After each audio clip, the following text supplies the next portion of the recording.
नोरमा group, जो सोचता है वो करता है। आपके अपने सपनों का आशियाना। देखिए, बिहार की राजनीति में इन दिनों प्रेशर पॉलिटिक्स बहुत ज्यादा देखा जा रहा है। गठबंधन कोई भी हो, प्रेशर पॉलिटिक्स हर तरफ हो रहा है। ऐसे में अब तेजस्वी यादव को कांग्रेस द्वारा सीएम फेस घोषित न करने से राजद खुश नजर नहीं आ रही है। तभी तो कांग्रेस के बयानबाजी के खिलाफ प्रेशर पॉलिटिक्स शुरू कर दिया। अब पार्टी ने प्रदेश कांग्रेस अध्यक्ष यानी राजेश राम को उनके ही सीट कुटुंबा में घेरने का रणनीति बना ली है। दरअसल पूर्व मंत्री सुरेश पासवान को उम्मीदवार बनाने की चर्चा अब तेज हो गई है। कुटुंबा प्रखंड राजद कमेटी ने उनके नाम की अनुशंसा प्रदेश मुख्यालय को भेज चुकी है। हालांकि प्रदेश नेतृत्व ने अब तक इस पर कोई आधिकारिक प्रतिक्रिया नहीं दी है।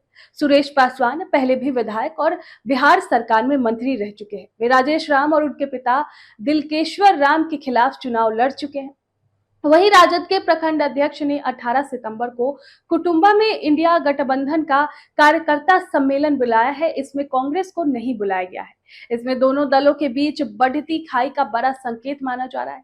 सुरेश पासवान ने कहा कि 13 सितंबर को जब प्रदेश कांग्रेस अध्यक्ष ने कुटुंबा में गठबंधन की बैठक बुलाई थी, जिसमें राजद को शामिल नहीं किया गया था। तो ये जो बयानबाजी हो रही है, साथ ही तेजस्वी यादव जो अपनी अलग यात्रा शुरू कर रहे हैं। तेजस्वी यादव की बता दें कि बिहार अधिकार यात्रा जहानाबाद से शुरू होकर 10 जिलों से गुजरेगी और 20 सितंबर को वैशाली में समाप्त हो जाएगी। और हाल में उन्होंने ये भी बयान दिया था कि 243 सीट पर तेजस्वी ही चुनाव लड़ेंगे। तो कहीं ना कहीं राहुल गांधी को ये भी अंदाजा हो गया है कि तेजस्वी आखिर ऐसा ये सब क्यों कर रहे हैं। जाहिर है, प्रेशर पॉलिटिक्स। कांग्रेस और आरजेडी के बीच खटपट की खबरों के बीच इस यात्रा के सियासी मायने निकाले जा रहे हैं। खास बात यह है कि बीते 17 अगस्त से 1 सितंबर तक राहुल गांधी के नेतृत्व में कांग्रेस की वोटर अधिकार यात्रा में वो भी कंधे से कंधे मिलाकर साथ थे। लेकिन अब तेजस्वी यादव राजद की अपनी बिहार अधिकार यात्रा पर सवाल उठ रहा है कि आखिर ऐसा क्यों हुआ जो राहुल गांधी की वोटर अधिकार यात्रा चलाते चलाते कांग्रेस से अलग होकर तेजस्वी यादव अपनी अलग यात्रा पर निकल पड़े।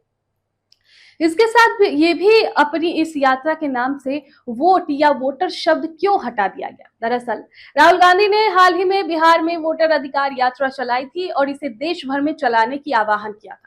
इस यात्रा में संविधान बचाने, आरक्षण और लोकतंत्र की रक्षा जैसे मुद्दों को केंद्र में रखते हुए नरेंद्र मोदी सरकार को घेरने की कोशिश की जा रही है। तेजस्वी यादव ने भी बिहार में चले वोटर अधिकार यात्रा में बढ़ चढ़कर हिस्सा लिया था। लेकिन अब सियासी मोड़ आता दिख रहा है और अब तेजस्वी यादव बिहार अधिकार यात्रा पर निकल रहे हैं। तेजस्वी यादव की इस यात्रा को लेकर सामने से तो यही दिखाया जा रहा है कि महागठबंधन में सब कुछ ठीक है, लेकिन बदले तेवर और बदले एजेंडे और बदले इरादे को देखते हुए इसके सियासी मायने तलाशे जा रहे हैं। सवाल उठाया जा रहा है कि क्या सचमुच तेजस्वी कांग्रेस से वैचारिक दूरी बना रहे हैं। राजनीति के जानकार इसका जवाब हाँ और ना दोनों में देते हैं। राजनीति के जानकार कहते हैं कि इसका एक सिरा वोटर अधिकार यात्रा में राहुल गांधी के पीएम फेस बनाने वाले उस बयान से जुड़ता है, जिसके बाद राहुल गांधी ने तेजस्वी यादव को सीएम फेस का चेहरा बनाने के सवाल को टाल दिया था। लालू यादव के खुला ऐलान करने के बाद भी गैंग कांग्रेस की ओर से अब तक तेजस्वी यादव को महागठबंधन का सीएम फेस घोषित नहीं किया गया है। इसके बाद से ही दोनों ही दलों के भीतर कुछ खटपट खटास की झलक मिलने लगी है। इसके बाद आगे अब तब जब बढ़ गई जब हाल में मुजफ्फरपुर में उन्होंने घोषणा कर दी थी कि सभी 243 सीटों पर उनके चेहरे को देखकर मतदाता वोट डाले। जानकारों की दृष्टि में तेजस्वी यादव का इशारों में कहना है कि वो सभी 243 सीटों पर चुनाव लड़ने के लिए तैयार है और जनता का समर्थन चाहते हैं। तो ये इस सियासी तेवर का दूसरा सिरा है जो कांग्रेस और आरजेडी की तल्खी को बयां कर रहा है। और यहाँ पर खास बात यह है कि तेजस्वी यादव ने घोषणा की है कि राजद के बिहार अधिकार यात्रा में कोई सहयोगी दल शामिल नहीं होगा। ऐसे में सवाल उठाया जा रहा है कि क्या तेजस्वी यादव कांग्रेस से नाराज है।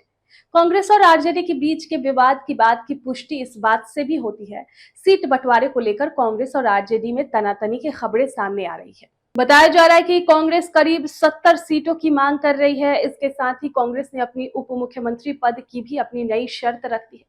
ऐसे में आरजेडी नेताओं का कहना है कि कांग्रेस की मांगे अत्यधिक है और उन्हें अपनी सीटों की संख्या कम करनी चाहिए। वहीं दूसरी ओर बड़ा सवाल यह है कि क्या तेजस्वी यादव इस यात्रा के मायने क्या है। राजनीति के जानकार कहते हैं कि तेजस्वी यादव की इस यात्रा को महागठबंधन के भीतर अपनी स्थिति मजबूत करने के प्रयास के रूप में देखा जा रहा है। तो कुल मिलाकर तेजस्वी यादव की बिहार अधिकार यात्रा सिर्फ जनता से जुड़ने की कवायद नहीं है, बल्कि महागठबंधन के भीतर अपनी ताकत और दबदबा दिखाने की रणनीति भी है। कांग्रेस और राजद के बीच बढ़ती तनातनी आने वाले चुनाव में बड़ी चुनौती बन सकती है। आपके सपनों को हमने सजाया है, ई होम्स पैनोरामा को हमने बनाया है। ई होम्स मेरा एक सपना था जिसपे मैं पिछले 4 साल से काम कर रहा था। हमने जो बनाया है वो सबने है माना। ई होम्स पैनोरामा में हो आपका भी आशियाना। और फाइनली हमने 2021 में इस प्रोजेक्ट को लॉन्च किया। बहुत लोग अप्रिशिएट कर रहे हैं कि पूर्णिया जैसे शहर में, बिहार के, एक तो बिहार की बात करें उसमें भी पूर्णिया जैसे छोटे जगह में इस तरह का लाइफस्टाइल देना, ये सुन के हम लोगों को बहुत अच्छा लगता है। ई होम्स में हमने कुछ और भी किया है, जैसे हम जिस जगह में रह रहे हैं हमारे फैमिली सिक्योर हो, उनको सिक्योरिटी का ध्यान में रखा है। आपकी सुविधा और सुरक्षा आपके लिए खास है, ये आपका विश्वास है। इसमें आर्टिफिशियल इंटेलिजेंस का 7 लेयर सिक्योरिटी का हमने इस्तेमाल किया है। लस ग्रीन कैंपस को बनाया है। यदि हमारा बाउंड्री वाल है तो वो वर्टिकल गार्डन है। ये जितनी भी फैसिलिटी होता है एक इंटरनेशनल टाउनशिप में, ई होम्स है, ये हम लोग विश्वास नहीं कर पा रहे हैं। जो भी हमारे मित्र दोस्त या जो भी हमारे बाहर के बाहर आते हैं तो हम लोगों को बहुत अच्छा सुनने को मिलता है और बहुत अच्छा क्रेडिट मिल रहा है। वो सारा हमने सिर्फ एक बिल्डिंग नहीं बनाया, हमें एक बहुत अच्छा लाइफस्टाइल दिया ई होम्स में, और मेरा एक सपना था जिसको मैं आज फुलफिल होते हुए देख रहा हूँ। ये आपका आवास है। ई होम्स पैनोरामा में अब आपका निवास है। E homes Panorama, luxurious lifestyle redefined. Panorama group, जो सोचता है वो करता है। अगर ये वीडियो पसंद आई और वह बिहार के राजनीति और बिहारियत से सरोकार रखेनी तो सब्सक्राइब बटन दबा के चैनल के सब्सक्राइब कर ली। ओजे एगो घंटी बा, ओकरा बटन दबा देला से कुल सटीक और मारक खबर रुआ मुफ्त में मिल जाई। अगर रुआ पत्रकारिता के हमनी के नया प्रयोग में सहयोग कर चाहतानी तो ज्वाइन बटन दबा दी। पेटीएम नंबर नोट कर ली 9386816700।